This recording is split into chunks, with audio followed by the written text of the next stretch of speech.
বড়রা একটা কথা প্রায়ই বলে, যার শেষ ভালো তার সব ভালো।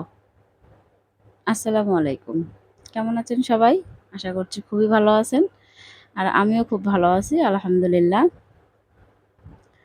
চলে আসলাম রান্না করতে। সকালে মেয়েকে কোচিংয়ে দিয়ে বাজার করে নিয়ে পরে বাসায় চলে আসলাম। আজকে মেহমান আসবে শ্বশুরবাড়ি থেকে, মানে মামা শ্বশুর আসবেন। একটা জরুরি কাজে আসবেন আমাদের বাড়িতে। তো তার জন্য একটু রান্না করছি। আর খুব সকালে চলে আসবেন। আর খুব তাড়াতাড়িও চলে যাবেন, অন্য অন্য জায়গায় কাজ আছে এজন্য।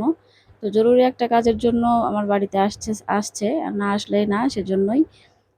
তো আসলে মেহমান খাওয়াতে অনেক ভালো লাগে আমার। আসলে কার কেমন লাগে জানি না। আমার মনের কথা যেটা সেটাই আমি বললাম। আর আমার মনের কথা তো শুধু আমিই জানবো ভালো। আর হয়তো আমার আশেপাশে যারা আছেন তারা হয়তো আমার আচরণ দেখে বুঝতে পারবে যে আসলে আমার মনটা কেমন। আর যারা হয়তো আমার এই কথাটা শুনছেন, ভিডিও দেখছেন, ভিডিও দেখে এতটা বোঝা যাবে না। আসলে মনটা বোঝানোর সম্ভব না ভিডিওতে। আমি যেটা বললাম সেটাই আসলে ঠিক, যে আসলে আমার মানুষকে খাওয়াতে অনেক ভালো লাগে। মনে হয় কি বাসায় মেহমান আসলে কলিজাটা বের করে রান্না করে খাওয়াই এমন লাগে। আসলে আল্লাহ যতটা সামর্থ্য দিয়েছেন ততটাই তো আমি করতে পারবো। আর ততটাই করি, আমার সাধ্যমতো আমি চেষ্টা করি মানুষকে খাওয়াতে। তাই আমরা তো আর ওরকম না যে অনেক মানুষকে প্রায়ই খাওয়াতে পারবো, ওরকম খাওয়াতে পারি না। তবে মেহমান যদি বাসায় আসে খুব ভালো লাগে।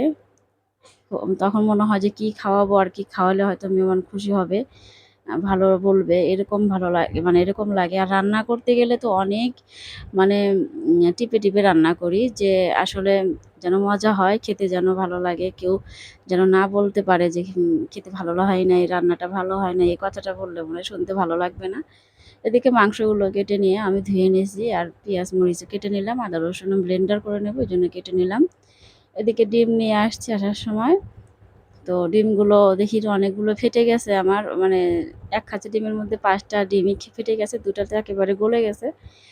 আর ৩টা একটু ফেটে গেছে, ভাবছি ওটা আলাদা করে রাখবো, ওটা ভেজে দেবো, সিদ্ধ তো করা যাবে না। আর ডিমগুলো সাইজ অনেক বড়ই ছিল, ভালোই ছিল ডিমগুলো।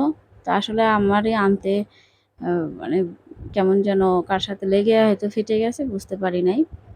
বাসায় আসার পর সেটা প্যাকেট, মানে পলিথিন খোলার পরে বুঝতে পারছি যে ডিমগুলো আমার ফেটে গেছে। মানে ২টা ডিম একেবারেই গলে গেছে, আর ৩টা ডিম হালকা ফেটে গেছে, ওগুলো ভেজে পরে খাওয়া যাবে। আর ২টা ডিম এখনই ভেজে খেতে হবে, এরকম অবস্থা। তো এখানে আমার এই খাঁচিতে ২৪টা ডিম আটে। তো এগুলো রেখে আমি এখন ফ্রিজে রেখে দেবো এরকম ঢেকে। তো আমি ঢাকনা আটকাতে পারছি না, এই ডিমটা অনেক বড়, যার জন্য আটকাতেই পারছি না। আর এটাও আটকে গেছে, উঠাতে পারছি না। পরে অনেক কষ্টে ডিমটা উঠায়ে পরে ফ্রিজে আমি রেখে দেবো, এই জন্য নিয়ে গেলাম ফ্রিজে রাখার জন্য।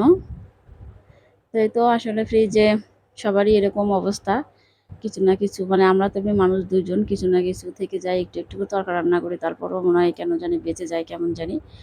তো সেগুলো আর রাখতে অনেক কয়েকটা হয়ে যায়। তাই তো রান্নাবান্না শেষ, এবং আমার মামা শ্বশুরের খাওয়া দাওয়া শেষ হয়ে গেছে। এখন বাকিরা খাবো, তাই এগুলো রান্নাঘরে নিয়ে চলে আসলাম। আর কি রান্না করলাম সেটাই আপনাদের সাথে শেয়ার করলাম। এটা গরুর মাংস, এটা মুরগির মাংস, আর ডাল। এখানে সালাদ ছিল, লেবু কাটা ছিল, আর শসা ছিল।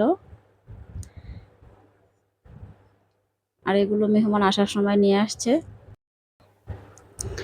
তো রান্নাবান্না খাওয়া দাওয়া শেষে হাঁড়ি পাতিল পরিষ্কার করা ছিল, সেটা পরিষ্কার করে নিলাম। আর এদিকে চুলাটা পরিষ্কার করে নিলাম। আর চুলাটা পরিষ্কার করা বাকি ছিল। আসলে রান্নাবান্না খাওয়া দাওয়া শেষে তো অনেক কাজ থাকে, আর বাকি সেগুলো আমি করে নিলাম।